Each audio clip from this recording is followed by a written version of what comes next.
I'm your host, Rob Carbone. This is BD4. Barrett, some shake is big. Gets a three. Chance of life in the crowd was Barrett. Oh, hang on to the roof. Goodbye. Anthony for three. That one goes down. Gotta put four fingers up when Torres comes to the plate. The wall.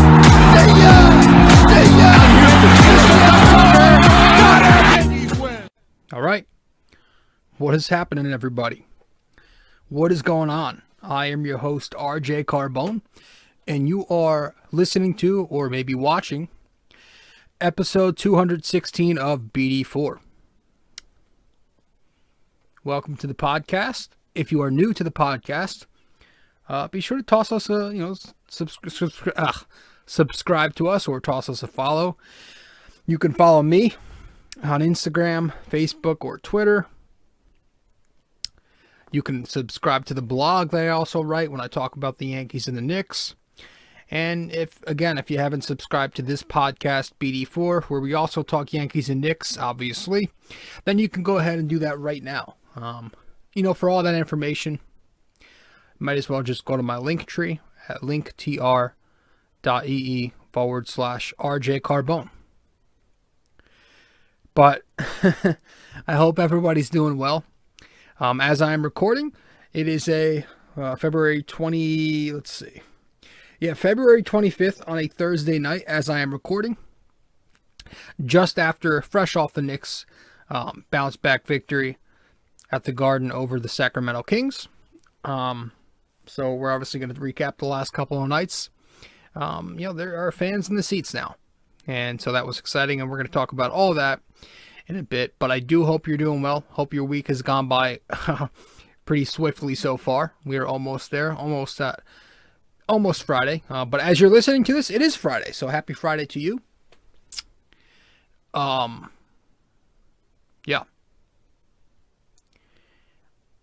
Pretty slow in the Yankees news, so we're not really going to have any episodes until the spring training gets started. And spring training is, not only is it around the corner, Sunday will be the first game where the Yankees take on, I'm pretty sure, the Blue Jays. So I'm assuming, we're going to be doing, I'm pretty sure, I'm 90% sure we will be starting up the podcast and the blog for these spring training games.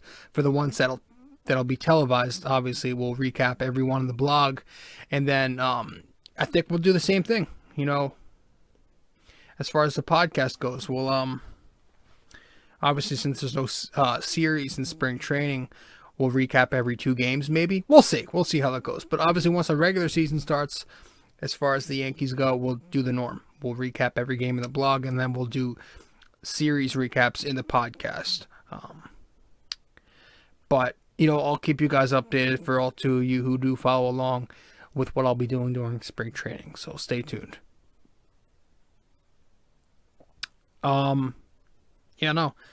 Nothing really going on in there in terms of the Yankees and shit. Just making some final moves with the roster and getting everything situated before spring training exhibition starts.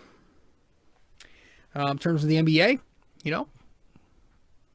been watching there's been some good games lately. Some really competitive basketball games going on lately with the, obviously the Lakers are missing AD. The Bucks just had a big win over the Pelicans tonight. I just watched that. Pretty good game. Didn't see the whole thing because the Knicks were on at the same time, but I saw the last few minutes. Interesting. Did you guys see that Kyrie Irving Instagram post? First of all, he's advocating for the NBA to change the logo to Kobe Bryant, which I think would be awesome.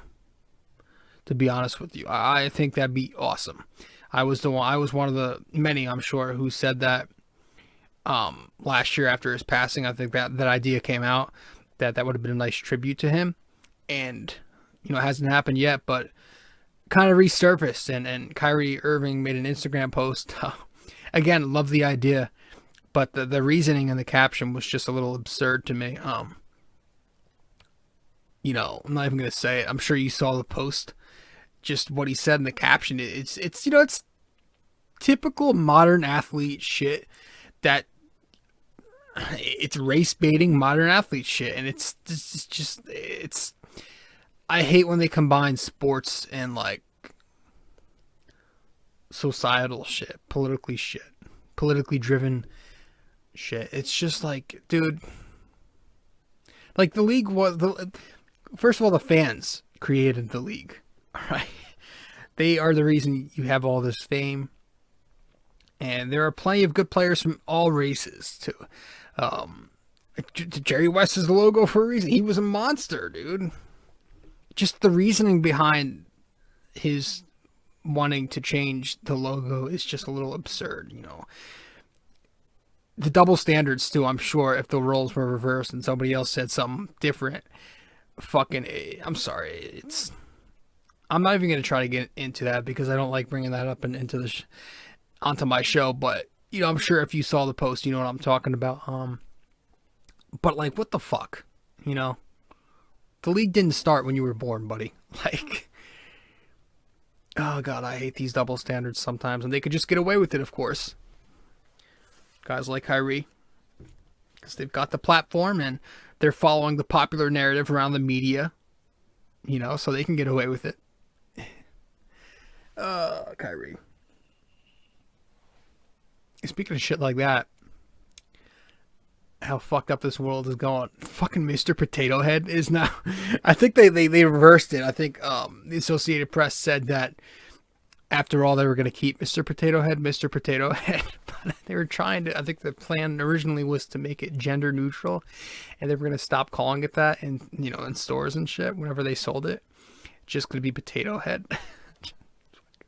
Tell you, man, I just every fucking day that goes by, I'm just thankful that I am not one of those people who think that way. I'm just so thankful. I just can't. I don't know, man. I don't know. Perfect time to sip my tea. Yeah. All right. Let's get back on topic here, and I want to talk Knicks, man, because this team has been balling overall this season, and they deserve me talking about them and not wasting my time, you know, bullshitting on shit that nobody really cares about. So let's get to it. Let's head to our first break, and you know, when we get back, we'll get right into the swing of things, and we'll talk Knicks. We'll go over the Warriors game 32 of the season, where they took on the Warriors, and then we'll go over tonight's exciting victory. And again, if you're listening to this, it's last night against the Sacramento Kings. So let's head to our first break, and we'll get right into it when we get back. All right.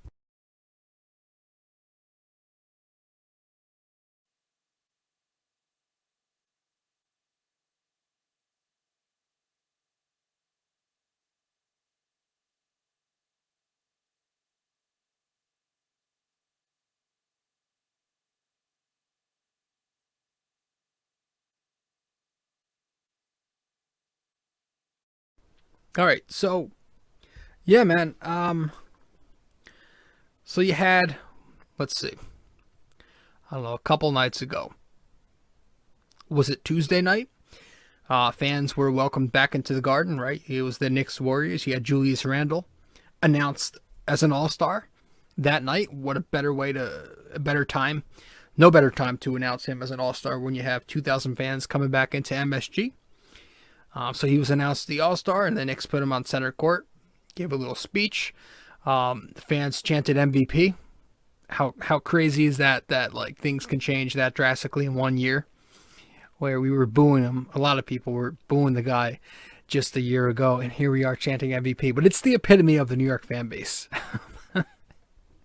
You know, that's how we are. We don't do it because we hate. We do it because we love. It's a passionate thing. They just want to see the team play well, and that's how it works. And I'm sure the players know that.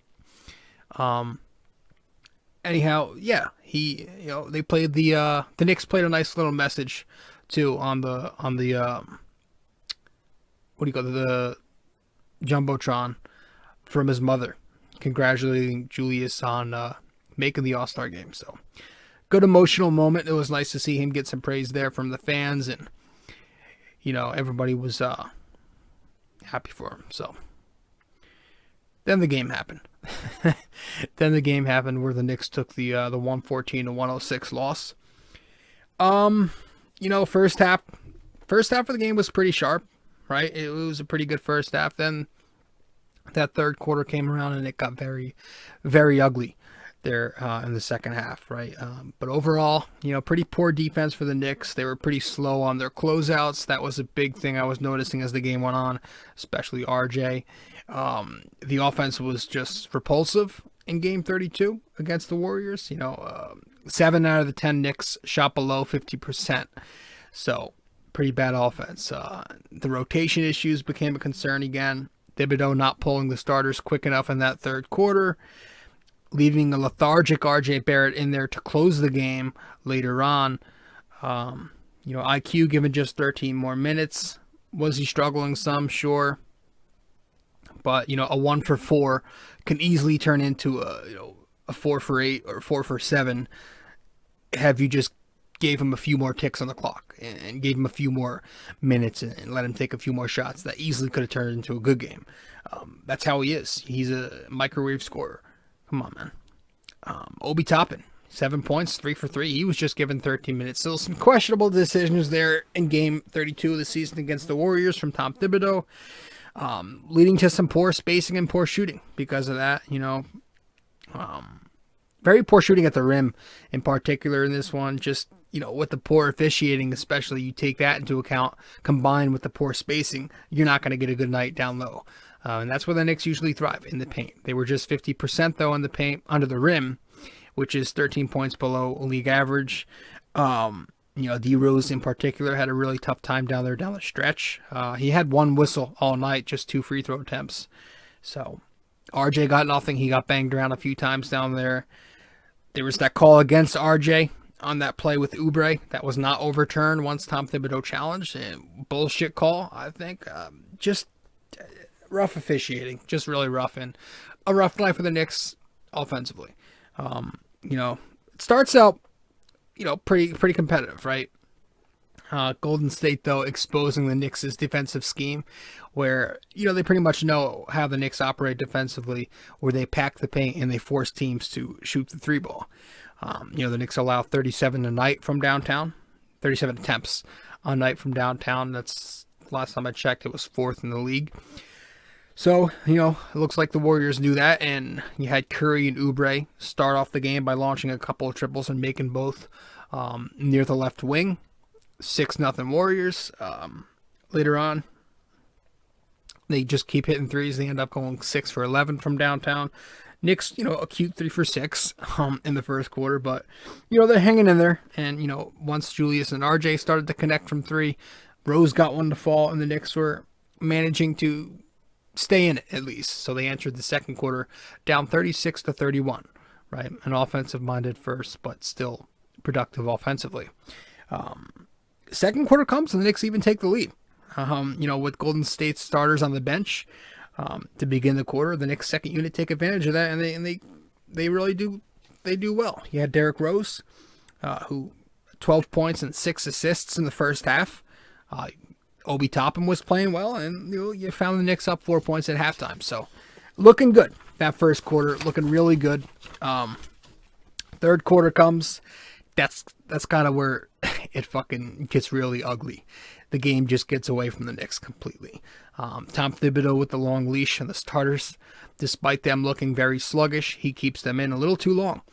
10-0 Warriors run out of the gate, no changes. 23-6 Warriors run, no changes. Curry ends up dropping 15 of his 37 in the quarter. A few minutes left. Tibbs finally checks in Alec Burks, but he doesn't check in Rose until like the 3-minute mark and change. And Rose was the biggest reason the Knicks were even winning the game at one point. Waits a long time to bring him back into the game, and that to me kind of messed everything up. The Knicks were out of rhythm by then, and they were down 9 points after the third quarter. Fourth quarter comes. They do make a fake comeback, right? A lot of missed shots to start the fourth. The Knicks go on a 12-3 run right out of the gate, but it lasts like a long time. It's like a 12-3 run, but it's like 3 minutes left, and it was a 12-3 run or some shit like that from the top of the quarter. But yeah, Randall's hustle layup ties it up, and you have the Knicks looking like they're gonna make this one a competitive ending here. But from there on out, they just can't contain that powerful trio of Steph Curry, Kelly Oubre, and the officials. That was it. You had that foul on RJ with a minute left, and that was kind of the deal being sealed there. The Knicks take the loss. Just a very ugly, very disturbing, hurt your stomach kind of game. I didn't like that performance. I thought it was a very pathetic effort from the Knicks. But, it's going to happen. You had Randall going for 25, 10, and 7. Just 38%. First time he was under 40%, I think, since like February 7th against the Heat. You had RJ, 4 points, 1 for 9. You had Payton, 20 points on 19 shots, allowing 37 points to Curry. Bullock, 7 points, woohoo. Rose, 16 and 8. Again, though, just a bad night, and so we move on. So that was game one. Again, it was just not good. There was nothing I really liked from it against the Warriors there. The Warriors had their number the entire night, and even when the game was competitive in that first half, you just felt like the Knicks were eventually going to lose their edge, right? You felt like eventually the Warriors were going to pull away, and they did. Just stagnant offense, and Elfrid Payton just launching up shots and taking enough shots to where he can score a good amount of points and to make his line look good. But when you launch up 19 shots, you better be scoring points. And it wasn't really impressive. You had Randall leading the way with 25 points. Taj led the boards with 11. Rose had 8 assists, and a bunch of players combined to lead the Knicks in steals. So you had 1 steal apiece from Rose, Noel, Obi, and Taj. So, and then last but not least, you had Noel with 3 blocks. So those were the numbers across the board there, and that was game one. So let's head to break again, and when we get back, we'll discuss game one, game 32. When we get back, we'll discuss the 33rd game of the season, and this was a really exciting one. I'm really excited about talking about this one because a lot of good happened, and I think this will make you positive about this team going forward if you really dig into some things here. So we'll talk about it in one sec. Let's head to break first.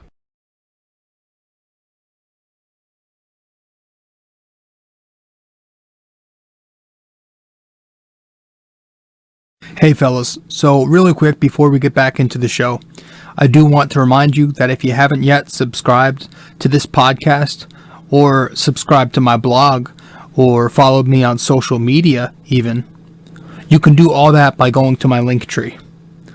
Just go to linktr.ee/RJ Carbone.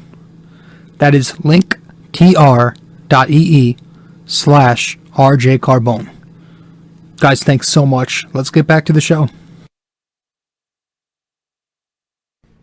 So Knicks, Kings, man. So good to finally give MSG what they needed here with the victory. You were hoping that we could have gave them the victory on Tuesday night, but whatever, didn't happen, and bounced back on Thursday, and we got the win tonight. Again, as you're listening to this, it is probably Friday, so the game against the Kings was Thursday.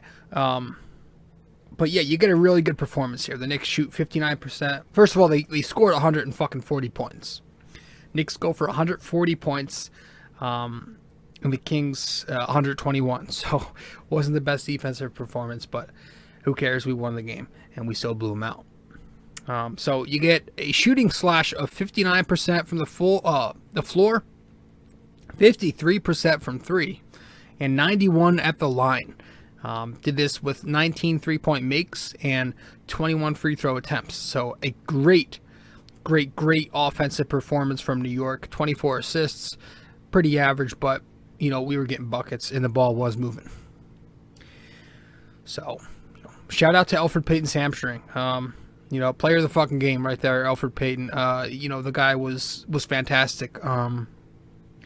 he provided a great bench presence. That veteran leadership on the bench. He was the main reason the Knicks won this game. Elfrid Payton, sitting on that bench for all 48 minutes, getting those 0 minutes of playing time, that was huge. So, got to give him a shout out. Big time player of the game tonight.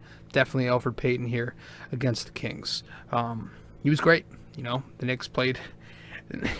the Knicks played excellent ball without him. No, Fox did score 29 points, but don't get me wrong.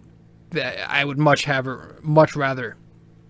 Heading into the game when I found out, Payton was going to be out. Not that you're never happy for an injury, but it is a fucking hamstring, so he'll be fine. But, much better matchup when you have Rose going against the Aaron Fox than Payton Fox. I mean, you got two athletic guards as opposed to a turtle versus an athletic guard. So, and we saw the difference tonight, Despite Fox's 29, Barnes 22, Bagley 19, and Halliburton 17. Again, the Knick D wasn't great, but their offense was fantastic. The high-tempo pace they were playing at, the fucking spacing on the floor, the three-point shooting they provided, the ball movement, the excitement, it was fantastic. Everything. You get all of that when you have two guards who can actually play a modern style of basketball. So great games from everybody tonight, but yeah, the bench was fantastic. And we'll get to them all, right? I just want to break it down real quick from quarters 1 to 4. So the first quarter, you have a hot start for the Knicks. Derrick Rose got the first 7 Knick points. He was 7 for 7 to start the game, actually. But in the first quarter, 3 for 3 in the first couple of minutes, scores the Knicks' first 7 points. Knicks end up going up like 16-8 after Rose hits Julius for a 3-point make. Kings then call a timeout. Halliburton comes into the game. Kings then, go on an 11-0 run with him.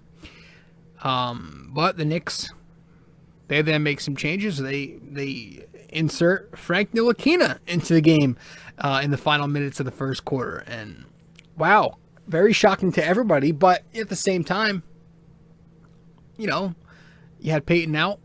It was either going to be Rose or Rivers. I think a lot of people were expecting Rivers, though, to get the nod over him.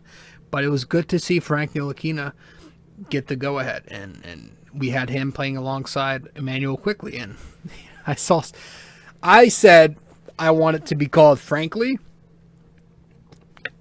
Excuse me. But I saw something on Twitter which really, really, really beats me miles. I saw Quick Smoke, and I fucking love that. I like Quick Smoke. But I'm not going to go nicknaming it yet because we did the same shit with Quivers, and that lasted 1 game. So let's take it easy here. But I do like Quick Smoke if this can become a thing. But yeah, Frank comes into the game, plays alongside Emmanuel Quickley at the 1-2. The Knicks go on a 10-4 run to end the period. And IQ ends up scoring 8 of those points in like the final minute. So just goes off. The Knicks enter the second up 38-29. The second quarter comes, the Knicks keep thriving. Quickly starts off with a mid-range jumper. The first mid-range jumper I've ever seen the fucking guy hit. That was nice to see him digging his bat and pull out the mid-range. Then hits a 3-pointer, of course. Frank hits a 3. IQ assists it. IQ gets to the line a bunch. Good production from those two in the backcourt there. RJ Barrett even gets a few to go. He hits a 3-pointer at the end of the period, followed by a Reggie 3. That's followed by Julius Randle 3 towards the end of the second quarter. And the Knicks finished the first half up 77-62. So one of their best first halves in a long time. Had everything going for them. Third quarter comes, second half, and this is the third quarter from hell. It seems like it's become a theme this year. Every year it seems like. They almost blow it. They really almost blow it. Tom Thibodeau with more questionable third quarter decisions, I guess. Just sticking with the starters for way too long. IQ doesn't come in until the fucking 2-minute mark in the third. So he played the rest of the game and still only finished with 20 minutes.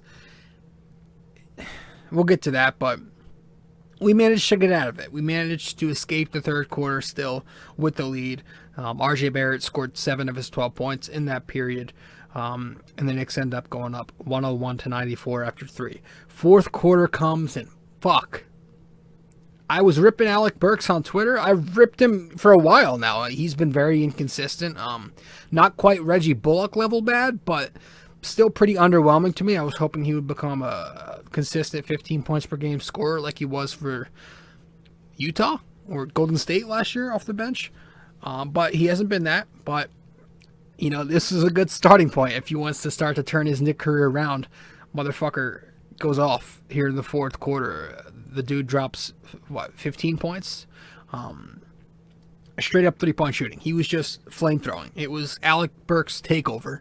The guy was fucking unconscious. He was just throwing up threes and hitting them. There was a point where he hit 5 3-pointers in a row for the Knicks. 5 threes in a row. Pulling up off the bounce. Just laughing in the defense face.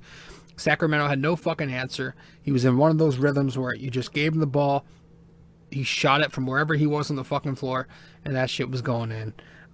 So he ended up putting the game away for sure. Extended that lead and helped big time give the Knicks 140 points. So just a fantastic game. And you know, I know it's the Kings, right? It's the Sacramento Kings. They don't play defense. They force opponents to play at a high pace, you know, but despite, you know, they don't play D, okay, cool. They make you play fast with them. I get it, but we also have to look at the pattern here when it comes to Elfrid Payton. Not having him on the floor, right? Whenever Elfrid Payton doesn't play, the Knicks are always this style. They always play this way whenever he doesn't take the floor. You know, they are far better. They are a far better basketball team when Elfrid Payton is not out there. Okay, and go back to what I said just a few minutes ago. Better shooting, spacing, the pace is better. You know, we get a lot more possessions in when he's not on the floor. The ball movement is significantly better. And you just get an exciting unit. Some youth, a good veteran in Rose, and just a unit who knows how to play 2021 basketball, man. It's not that fucking hard. It's really simple. That's my issue here with Tibbs. A lot of his shit is so simple. Some of these fixes he needs to make is so simple. And you just hope that, you know, we can see this, and maybe we should start Rose and have Quickly be the guy off the bench to play with him and without him in certain lineups. Maybe we should do shit like that. Maybe we shouldn't just start Payton with RJ Barrett and ruin him completely sometimes. Maybe we should. You know, it's not a coincidence. That fucking Elfrid Payton, the first time he doesn't play all season, and the Knicks break a fucking franchise record. I mean, come on. It's obvious, right? It's obvious. Rose and IQ just capable of hitting shots outside 4 fucking feet. That right there, you know, an athletic unit who can shoot the ball as well, push the pace. That's what the Knicks need. They're patient in pick and roll. They know how to play basketball. They are adopted to this modern style. You know, Rose isn't even a great shooter, but he is capable of hitting the jumper, you know, on a semi-consistent basis, where Elfrid Payton, it's once in a blue fucking moon. You know, Elfrid Payton's best games, like we say all the time, Payton's best performances are average, right? They're games like the other night where he scores 20 points on 19 shots, or the other week where he scored 22 on 20 shots, and then the next game he goes for what, 21 on 21 shots? Those are his best performances, scoring-wise. That says a whole lot, guys, you know? So, shout out to his hamstring tonight, man. Shout out to Elfrid Payton's hamstring for playing big key in this victory. I was very satisfied with it. You know, Rose ends up scoring in his first start over Payton. He goes for 18 points, 3 boards, 6 assists. Not a fucking coincidence. IQ, 25 points in 20 fucking minutes, 12 out of 12 at the free throw stripe. The first Knick rookie to go 25 points and not miss a shot from the line on 12 attempts since Mark Jackson. Probably a very nitpicky stat, but hey, let's have some fun. Burks, 24 points overall, hit those 5 threes. Frank was good in his first game of the season. I think he played 23 minutes. First game in a while. I think he had 3 games earlier in the year. But, you know, he had 3 steals. First time he's on the board. If you're watching the podcast, this is the first time Frank's name is on the board this year. Have him here written down at the bottom of the ticker there. Frank, 3 steals. So he's gotten on the board. So Give it up for Frank. First time he's on the fucking board. But yeah, that's what actual defense looks like, right? That is what actual defense looks like. So for those of you who still completely shill this whole Payton, Reggie Bullock defense hype like they're fucking Jordan and Harper, watch what Frank Ntilikina does. And tonight was a really good defensive performance. So once again, I say shout out to Elfrid Payton and his hamstring.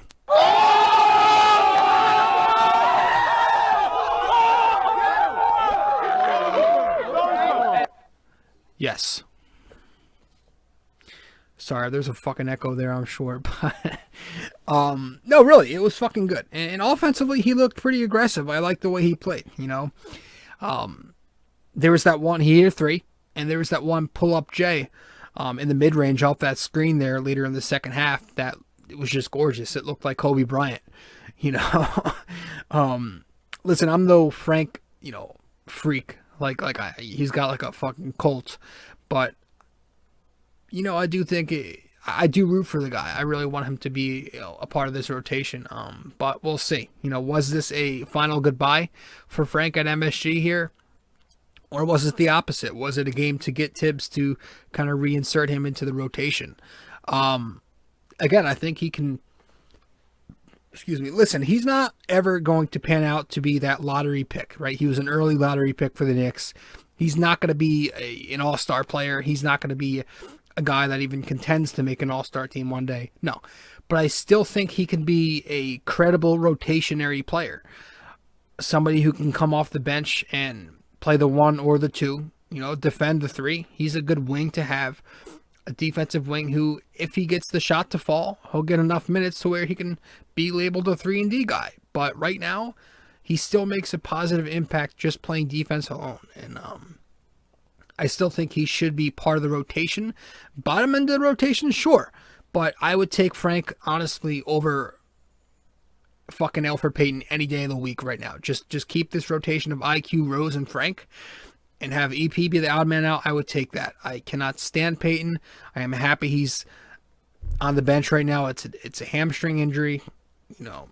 Those things linger, so take your fucking time. We don't want you to get hurt there, EP.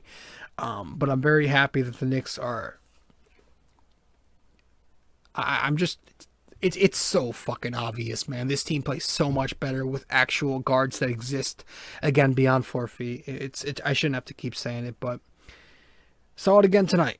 So, yeah, give me that rotation of those three guards any day of the fucking week. We didn't even talk about Julius, man. It's at a point where he goes tonight, 21 points, 14 rebounds, 4 assists, 50% from the field, 50% from three, and it's like it's nothing. We don't even talk about it because it's become nothing. This guy's on fire all year. He's putting up LeBron James type numbers. I'm not even fucking kidding when I say that, dude. He's averaging 23, 12, and 6. Kevin Love in his prime shit with the assists. LeBron James type of shit with more rebounds. He's not defending like LeBron. I know that. I'm not fucking comparing the two, but numbers-wise, he's putting up really, really good numbers to where he should be. First of all, he deserves the All-Star nod, but he should be in the MVP conversation. He's not going to win it. He shouldn't win it, but he should definitely be in that top 10 combo. So another night where he just balls out and people don't even talk about it because we're so used to it by now, and it's incredible how big a jump he made from year 1 to year 2 as a Knick. So Noel was good tonight. He had 8 points, 7 rebounds, 2 blocks in 23 minutes. He's been solid since Mitch went down. He still pisses me off with his rock hard cement hands.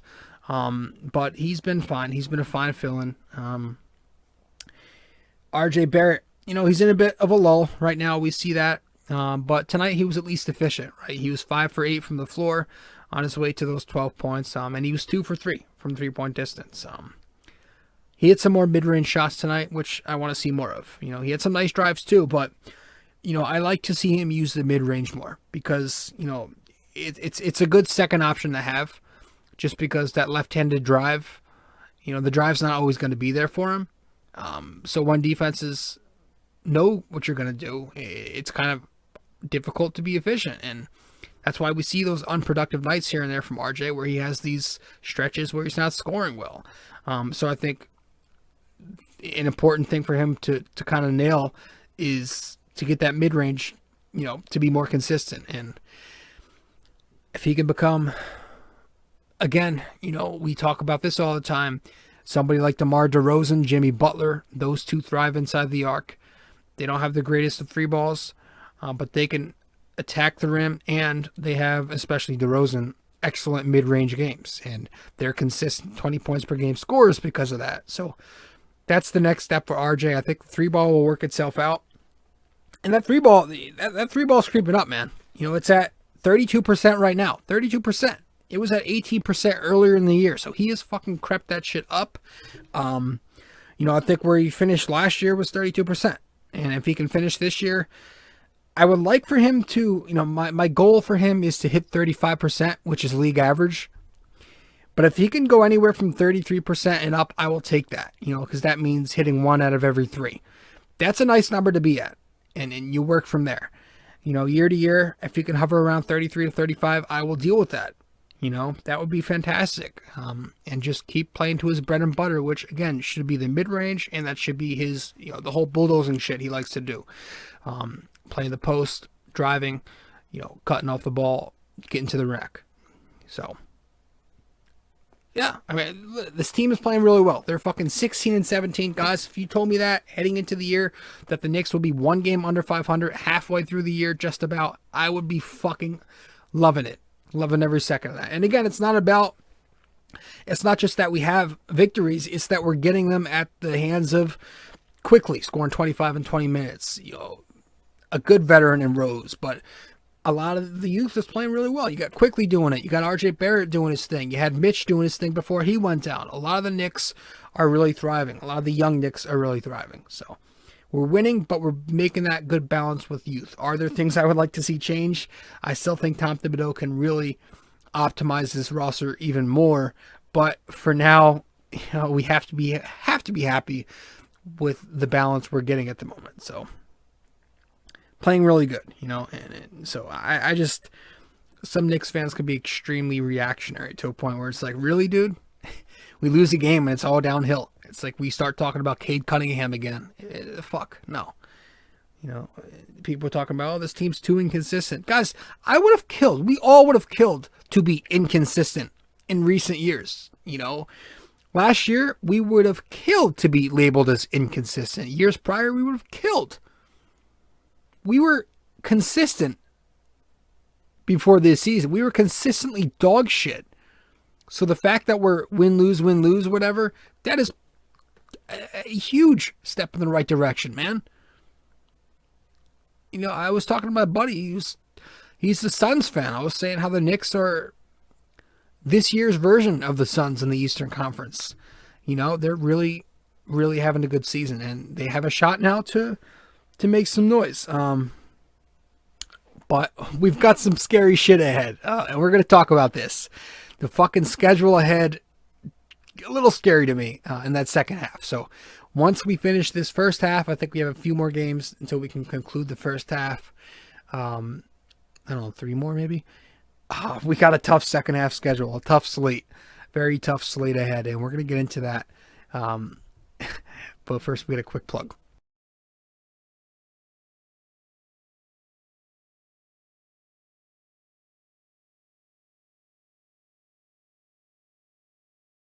Hey fellas, so really quick before we get back into the show, I do want to remind you that if you haven't yet subscribed to this podcast, or subscribed to my blog, or followed me on social media even, you can do all that by going to my link tree.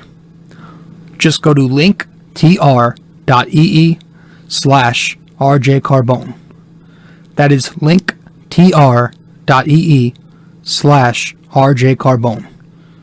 Guys, thanks so much. Let's get back to the show. Yeah, so it's really important that we get these games, right? It's really important that we take these victories against the teams who are struggling and are underachieving. And that's why some of those losses, like, most recently the one against the Warriors hurt, or the one against the Magic really hurt. Those stink because those are teams we are capable of beating, especially Orlando, and we didn't. But it was good to bounce back tonight against the Kings, but we just have to hope that these next couple of games, who, again, not the greatest of competition, we have to hope that we could take these guys too. Because, oh boy, the second half of this schedule, guys, I looked at it, whew, it's not pretty. It's going to be tough. So we're going to read over it here. I have it on my notes. We start off March in Milwaukee. And if you guys can remember from earlier this year, way earlier, the Knicks, it was one of their first games. It was one of the first games that the Knicks had, which really started to turn heads and make everybody realize, this Knicks team is a pretty resilient squad. They blew them out by, 30 points? And so going to Milwaukee here to start off the second half, the Bucks are playing a little better basketball lately. You know that they're going to be looking for fucking revenge here. So they got the Bucks, then they go to OKC, capable of taking that game. Then they go to Brooklyn to play the NJ Nets. What can you say there? They're a powerhouse right now. They're looking really fucking good. Gotta give them credit. Then they go to Philadelphia. The fucking Sixers are the real fucking deal this year in the East. Then they head home for 5 games. 4 games, rather. Against the Orlando Magic, the Philly 76ers, the Wizards, and the Wizards again. Then they go on the road to Milwaukee again. They come back home to play Miami. And then they're in Minnesota to wrap up the month of March. April begins. You're hosting Dallas. That's going to be fun. The KP return game. If he doesn't get traded. Those have been, some rumors have been in the headlines lately. You go to Detroit. You go to Brooklyn. You go to Boston. Then you come back home to play Memphis, Toronto, and the Lakers. There's a good chance, great chance AD is back by then. Go to New Orleans, Dallas, then you head back home and play the Pelicans, the Hornets, the Hawks, the Raptors, the Suns, and the Bulls to wrap up the month of April all at home. And then May, to conclude the year, you've got the Houston Rockets in Houston. Go to Tennessee to play the Memphis Grizzlies. You go to Denver to play the Nuggets. You go to Phoenix to play the Suns. You go to LA to play the Clippers. You stay in LA to play the fucking Lakers after that. Then you host the Spurs, the Hornets, and the Boston Celtics to conclude the regular season. Jesus Christ. It's a tough second half schedule. Then you take into account not just the competition, but you've got 25 of those 40 games on 1 day rest. And you've got 6 sets of back-to-backs. I mean, and this is obviously considering that COVID doesn't interfere, so knock on wood there, but still, I mean, sometimes that would be a blessing in disguise with the amount of competition, with the competition that we're fucking having to play in such little time. Fuck, man. It's going to be difficult, right? And 5 of those games are on national television, too, so getting some love finally. None from TNT. TNT doesn't like us. They're always shitting on us, but I do like watching them. I'm watching them right now, actually. And actually, they're talking about Quickly. They're talking about Quickly. They're talking about Robinson.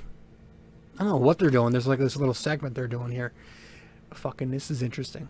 Shaq's first name game. They had Quickly's picture. Now they've got Robinson up there. Shaq's first name game? This is funny. 5 games on national TV. It's the one in Brooklyn in March. And they've got 5 home games in April on ESPN. Lakers, Pelicans, Toronto, Chicago on the 12th, 18th, 24th, and 28th. So, yeah. We'll see. We're talking playoffs lately. I know we're excited, but if they can still be a playoff team by the end of this year with that second half schedule, fuck, will they have earned it. I mean, they've got to get some respect around the league. If they can finish out this season with this friggin' schedule and still get a playoff spot, damn well they have earned it. And it's already a successful year if they can do that, right? It's all about expectations, baby. All about expectations. But it's not going to be easy. It's not going to come easy. It's going to come with a grind. We're going to continue to be inconsistent at best. That's my thought process here. They got the play-in tournament this year, obviously, from May 18th to May 21st. Ian Begley put out a tweet today kind of explaining everything. So you've got the 7th seed to host the 8th seed for each conference, right? That's Our host, Rob Carbone. This is BD4. What the fuck I just did? I just hit the intro fucking button by accident. Sorry. All right, we're back. Fuck me. Where were we? Oh, yeah. Begley's tweet he put out. You've got the 7th seed to host the 8th seed in each conference. That's called the 7-8 game. So the winner of that game gets the 7th seed. Then you've got the 9th seed hosting the 10th seed in each conference, called the 9-10 game, and the winner of that plays the loser of that 7-8 game. All right, so for 7 and 8 seeds, you have 2 chances to win 1 game. And then if you're a 9-10 seed, you've got to win 2 straight. So, yeah, I think best case scenario for the Knicks after this second half, they're best case scenario, they're one of those 4. They're one of those 4 teams, right? I don't think they're going to be any higher than 7. I don't see them being a top 6. That'd be great, but I just, with this schedule, considering everything, the 25 one-day rest games, the 6 back-to-back sets, the competition we have, it's going to be tough to be anything better than 7. But, we are getting Mitch back at one point, hopefully. So we'll see, and we have to see what we do, at the deadline. There's this whole Austin Rivers situation. The kid's, been asked about how he feels about being kicked from the rotation right now. He was saying, as long as I'm here, I'm here. Saying all the right things. And they actually asked him about Derrick Rose. And he said he knew about the Rose trade before the season began. He heard rumors about the Rose trade being a thing. And he said the team told him after the game against the Heat on the 7th of February. So, I thought that was pretty interesting. But he's fucking, he's taking it like a pro. This is Doc Rivers' son. He's going to be a fucking professional. And maybe the Sixers call and, they want to save him. They rescue him and bring him to the Sixers, and he gets the fucking guaranteed playoff spot there. And he's on a really good squad. And maybe the Sixers and Knicks can make a trade, give us something special in return. I don't know, make like a shooter. Seth Curry for Austin Rivers. That would be cute.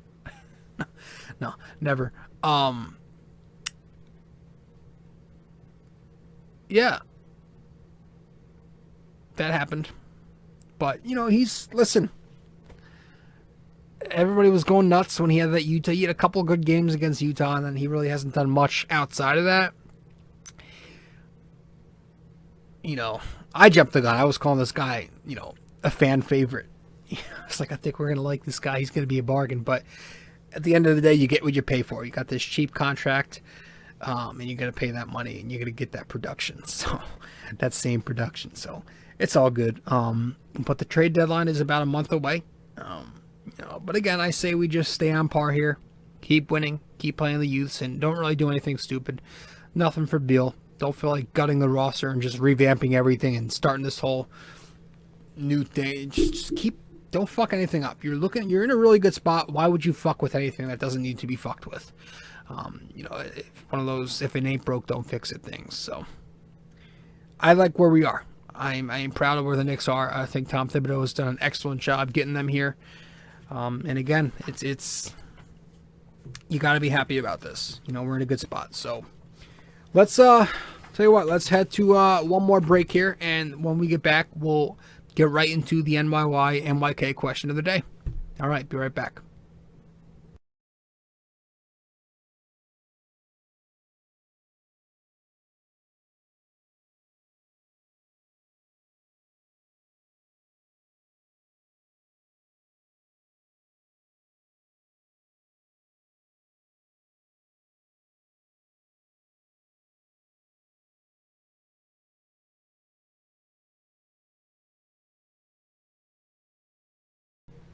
All right, so let's get to it. So in episode 215, I asked you guys, who was the last team that the Knicks faced in an NBA Finals? Now, I'm not sure if I asked you this before, so hopefully not, but that was our question for 215, and the answer to that question, the San Antonio Spurs. I think it was back in '99 where the Knicks lost in 5 games. But that was the NYK question of the day for episode 215. For episode 216, for this episode of the podcast, our NYK question of the day is, how many different Knicks have their number retired?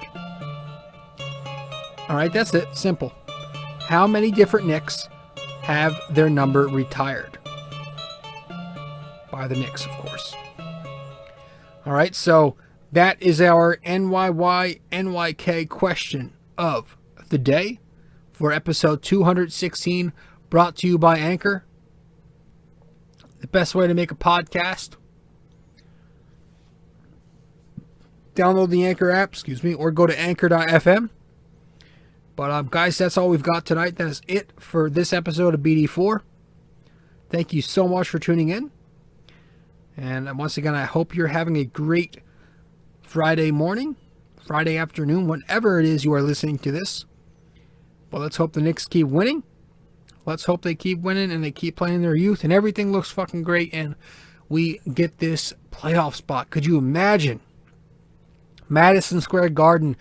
I'm assuming that if all things go well, we get more and more fans by the time the playoffs come around. And if we do figure out a way and pull this out of our ass and make the playoffs, man, holy fuck, would this be something else. First time since 2013. Fucking Mike Woodson. It's the Mike Woodson blessing. Back on the staff. All right, guys.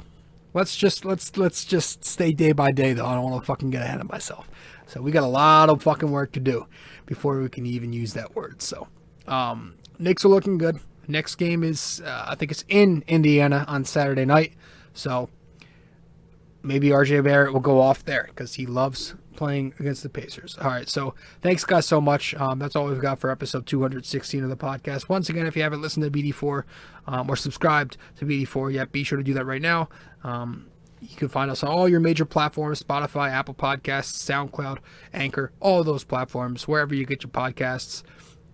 If you haven't subscribed to my blog, I Talk Yankees and Knicks, go subscribe to the blog. It's on my website.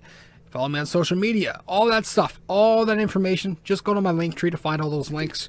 linktr.ee/RJ Carbone. Guys, thank you so much. I will see you next time in the podcast. And if you like to follow along with the blog, I'll see you in the blog tomorrow morning. All right, guys?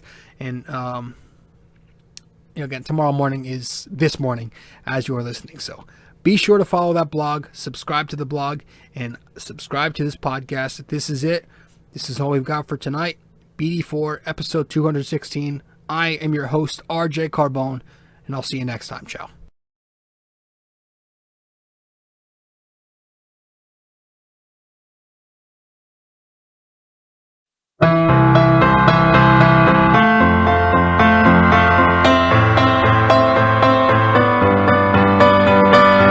This podcast is sponsored by Anchor.